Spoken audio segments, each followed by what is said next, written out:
The Maxim gun. The Maxim gun, or the death-mounted cart, was the first fully automatic machine gun, built by Hiram Stevens Maxim around 1884.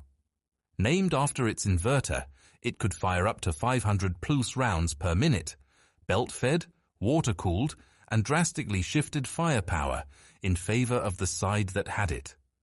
It saw use in European armies and colonial campaigns at the turn of the century. Its creation, applying recoil operation, continuous feed, and cooling to permit sustained fire.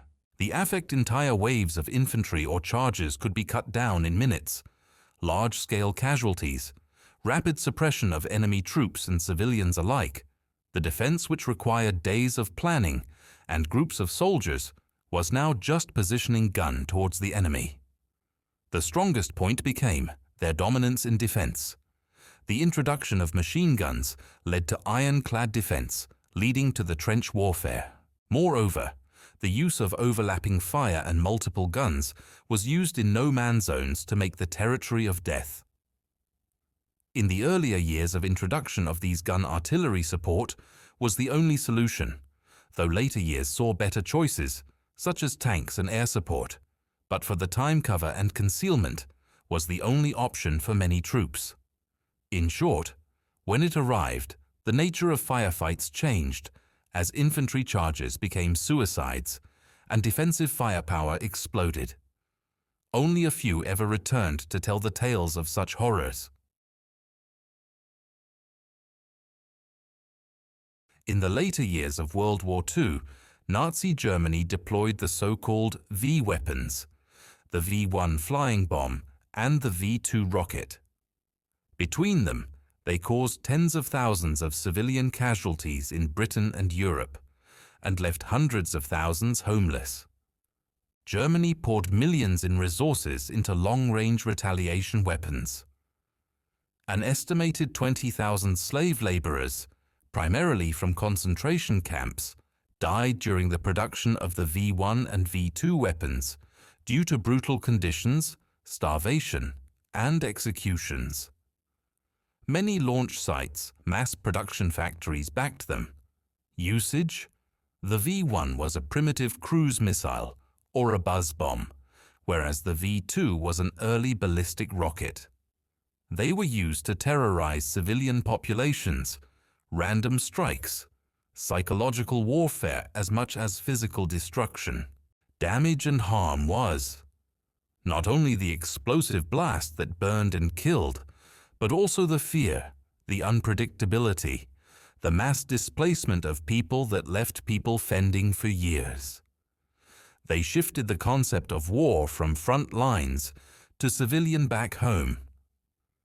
Moreover, V-2 missile was the first man-made object to reach space AA test flight on June 20, 1944. Reached an altitude of 175 kilometers, 109 miles, officially making it the first man-made object to cross the Kármán line. In addition to the horror, V-2 missile was virtually unstoppable as it traveled at supersonic speeds on a ballistic trajectory. It arrived without any warning. The only thing the victims felt was the explosion.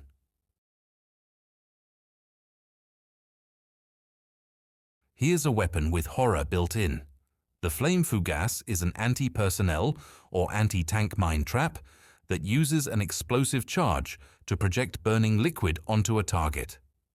The original fougasse was a form of improvised mortar, using a hollow space in the ground filled with explosives and projectiles like rocks or early mortar shells, and was known to military engineers as early as the 16th century. Developed in Britain in 1940-41 by the Petroleum Warfare Department. The British developed three primary versions of the flame fougasse: the safety fougasse, a conventional buried barrel; the demi-gasse, a simpler laid on its side barrel that when triggered would rupture and flip over, spilling burning fuel; the hedgehopper, carefully calibrated charge to project the burning mixture up and over a hedgerow to engulf an enemy tank on the other side. How it works: a hidden barrel or container filled with burning fuel or combustible liquid, concealed near roads or choke points. When triggered, it sprays burning liquid outwards, igniting vehicles, infrastructure, or infantry. Early versions used a simple mixture of 40% petrol and 60% gas oil, but a more potent sticky gel, known as 5B, was later developed. This concoction of tar, lime, and petrol was designed to adhere to a vehicle and continue burning fiercely for several minutes, maximizing damage and psychological effect. Terrible burns, panic, vehicles rendered useless, choke points turned into death traps, with PTSD as side dish for the affected.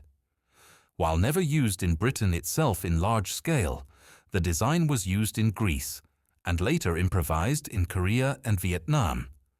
Up to 50,000 barrels were deployed in 70,000 locations. In short, this weapon turned even the terrain into an inferno, a weapon not just of explosion, but of fire, burning, horror, and destruction.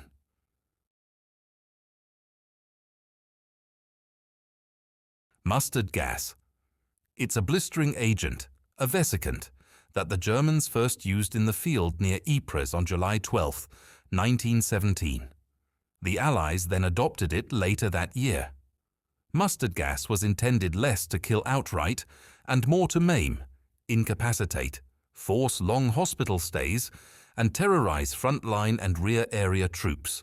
Sulfur mustard had been known chemically for decades, but German chemists, notably Lommel and Steinkopf's production processes, developed large-scale manufacture and weaponized it into artillery shells and munitions by 1916 to 17.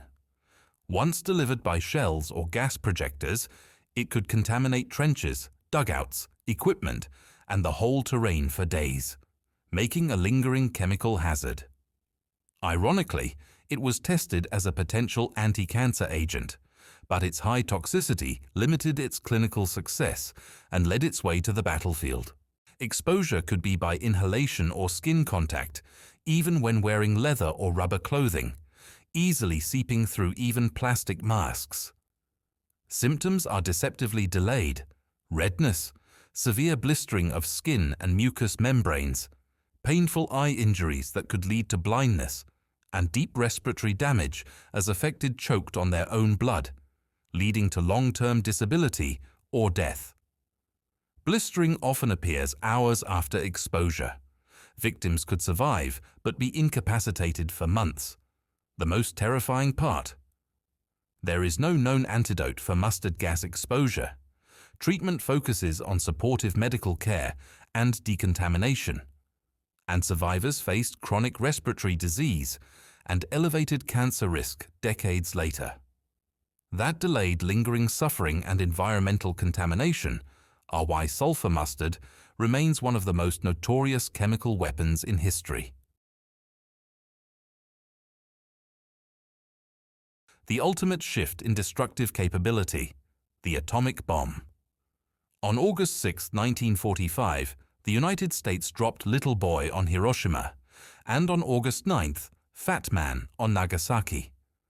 The Manhattan Project, research by top scientists, use of nuclear chain reaction in plutonium-uranium cores.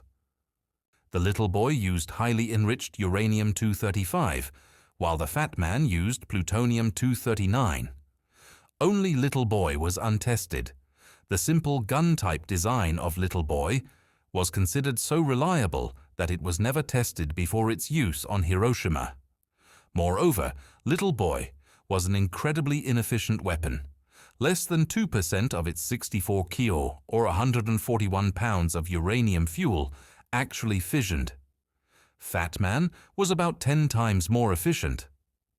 The usage of these two immediately flattened large sections of the cities, killed tens of thousands instantly, many more from radiation later, and many more from the DNA and gene degradation from such radiation. It demonstrated that war could reach catastrophic, unprecedented scale, beyond conventional weapons. The harm was not just explosion and destruction, but radiation sickness, genetic damage, long-term health effects, obliteration of urban centers. The bomb changed war forever. The idea that a single weapon could destroy a population center, reshape geopolitics, force surrender. Till this day, and for the days to come, 6th and 9th August of 1945 will be remembered as one of the saddest and fearful days for humanity. In the Vietnam War, 1962–71, the US military used massive amounts of chemicals to defoliate jungle and destroy cover for guerrilla fighters. Rather than creating US-adapted agricultural chemicals, namely Agent Orange for war. Agent Orange was just a nickname based on the orange stripe on the storage drums. The actual herbicide was a clear liquid.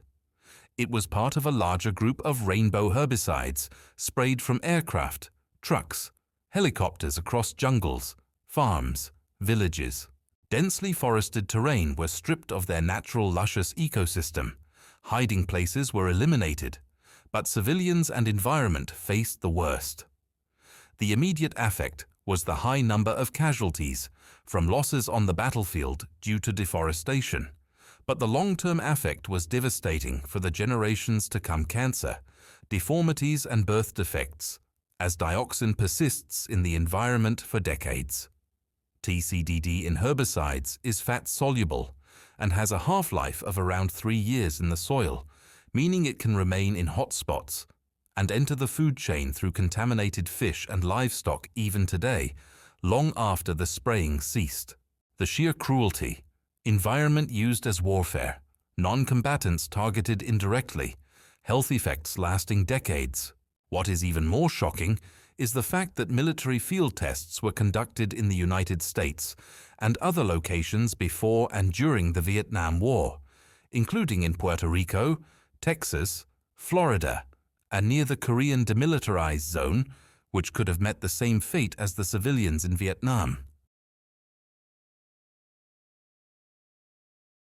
Going way back, the Greek fire was developed around 672 AD by the Byzantine Empire, an incendiary weapon that burned on water, projected from tubes or pots via ships.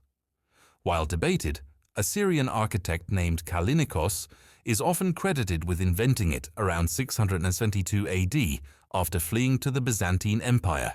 Its terrifying ability to burn on water, its composition and recipe being a closely guarded and lost secret, possibly petroleum-based, with sulfur, acting as the world's first napalm-style weapon in some respects.